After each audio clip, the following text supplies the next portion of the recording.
names and all that, they're coming for vetting and all that.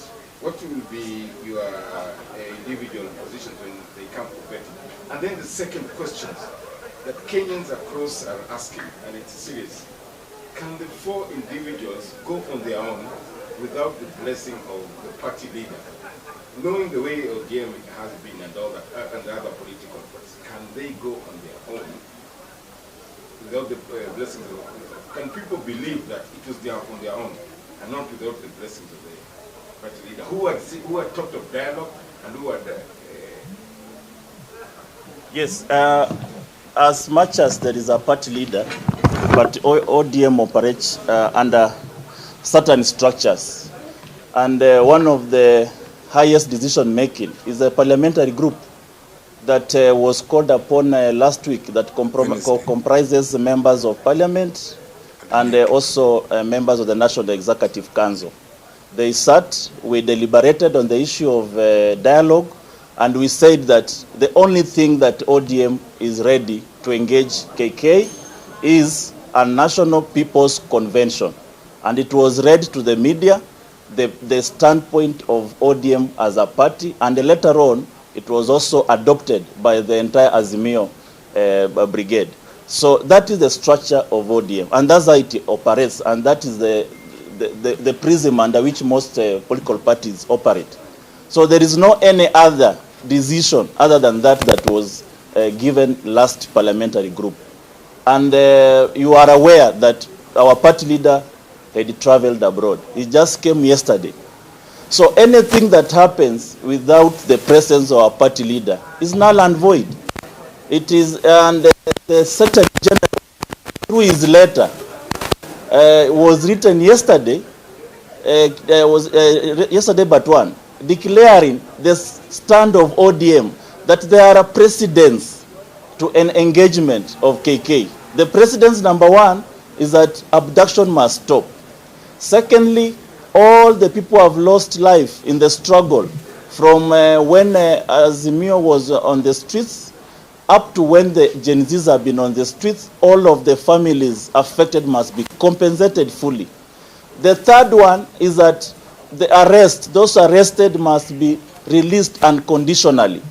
And the fourth is that we must cater for those who are hospitalized out of the brutalities of the police, and a number of police officers who have been mentioned either in through media and they have been spotted, they must be brought to book.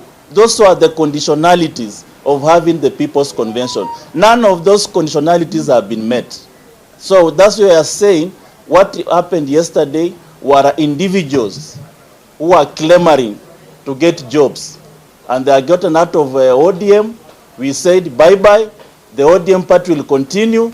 The new generals will emerge, and the party will emerge. Maybe this time round, we'll even emerge more viciously and very lethal. Vetting is a process of parliament. You cannot, O.D.M cannot stop vetting. The vetting will proceed because that is a parliamentary procedure. And when the report comes to the floor of the House, yes, members of Parliament will vote based on what their constituencies tell them. If they say don't pass this one, I, as a member of Parliament for Nyula, I will not vote. But if they say proceed, it will all depend on what you have.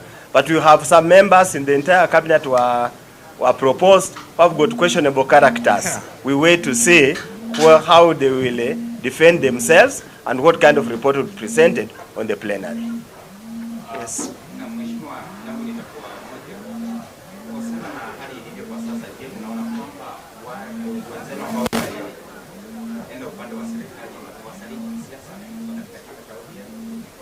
Chama cha O.D.M hakijaungana na chama cha UDA ama KK kwa muungano wote. Kwa hivyo kwa wakati huu vile tunavyo wamesaliti chama. Hiyo ni kusema tu kweli, wamesaliti chama, wamesaliti wa Kenya, wamesaliti wale vijana ambao walikufa tangu mwaka jana. Ya ujuavyo ndugu yangu ni hivi. Katiba inamruhusu rais kuchagua mtu yoyote ambaye anafikiri anaweza msaidia kazi. Lakini katika demokrasia ya vyama vingi ukitaka kumchukua mtu kutoka kwa chama kingine, inabidi rais awe na njia ya kuzungumza na uongozi wa chama kile.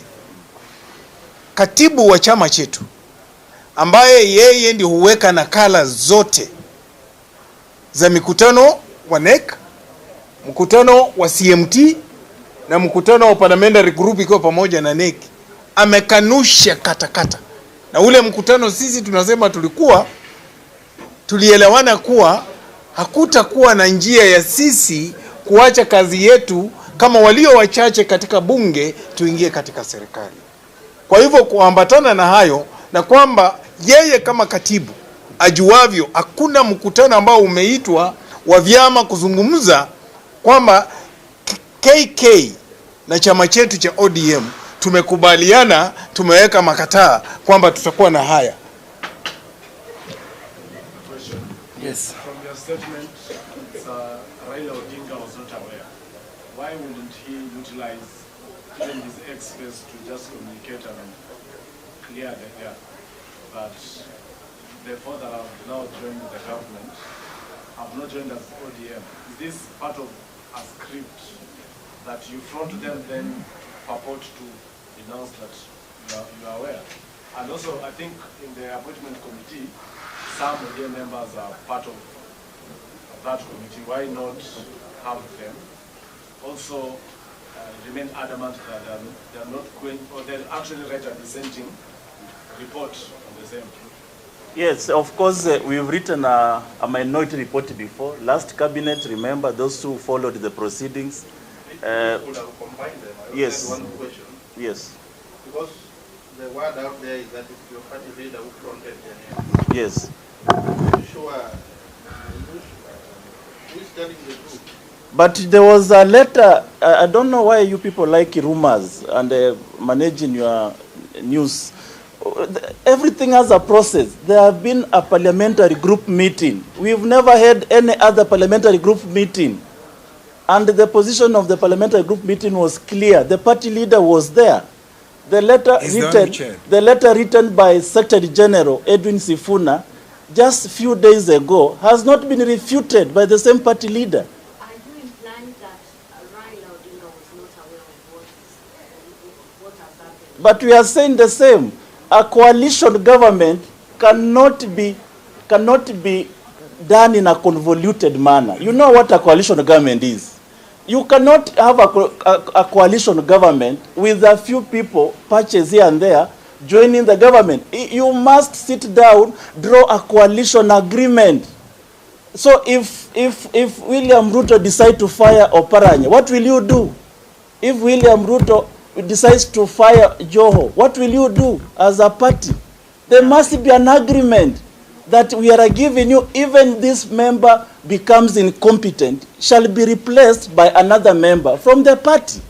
It cannot just be the way it was. This is a national coalition government. It's not a gathering of cattle dip, heads of cattle dip, in villages. This is a national coalition government by a very senior to very the biggest political parties and the coalitions coming together to form a government is such a serious national agenda that you will see the party leader there. Where you saw William Ruto, you should have seen Gachagua, you should have seen Mudavadi, you should have seen Raila Odinga there. The absence of Raila Odinga tells you that is not part and parcel of what was happening. That was pure shenanigans from the four generals. The question here is, where is Odinga's voice? Fine. Yes. We will come to that. First of all, let's get be very clear. Any coalition government, as Amis has said, must have some coalition document. And any coalition government must have a harmonized manifesto. Yeah. So which manifesto are we going to implement? Is it an ODM manifesto? Is it a Kenya Kwanza manifesto? Is it an Azimio manifesto? Secondly, ODM belongs to Azimio coalition. It has not repudiated its membership in the Azimio coalition. Yes. So it cannot proceed to enter into another coalition before it repudiates this coalition.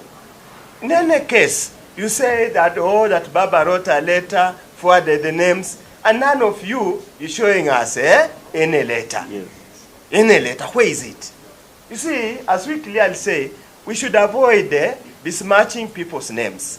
Baba did not write any letter. And if there's any letter that was written, let whoever received the letter give us. In any case, there's nothing secret. Yes. Yeah, just something important. Can we take the questions? Just a minute, let me just clarify something. But when Baba went for handshake the other time, there were no even documents which were publicized. So what makes you think that this time there should be documents? Which handshake? But there was no coalition. There was no coalition. There was no coalition. Did you see anybody? No, just a minute. Let's not confuse things. Did you see Uhuru appointing anybody from ODM party to his government? He didn't. Maybe you can combine the questions. Yes.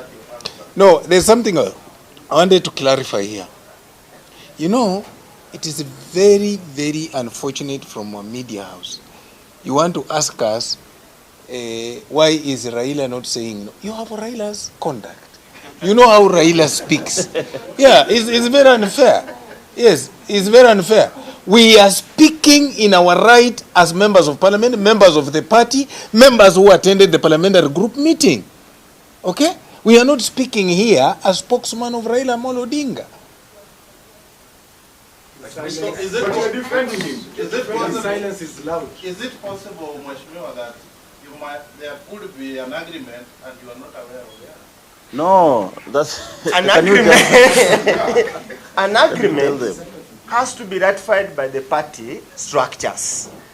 There was never such agreement presented in any party organs, be it at the NEC, be it at the management committee, be it at the parliamentary group committee meeting. There was never such any agreement. Yes. In any case, the precedent to that agreement would have been a harmonized manifesto, so that whatever we are going to implement, we are implementing a harmonized manifesto. Here, these are employees of William Ruto, whom he can keep and fire at will. They report to him, they will worship him, they will salute him, they will do everything to him. Implement his manifesto. Implement his manifesto, And they don't salute. which most Kenyans have said has failed. So I don't know what miracle our colleagues, and wish them well. Yes. We don't know what they will do. Yes.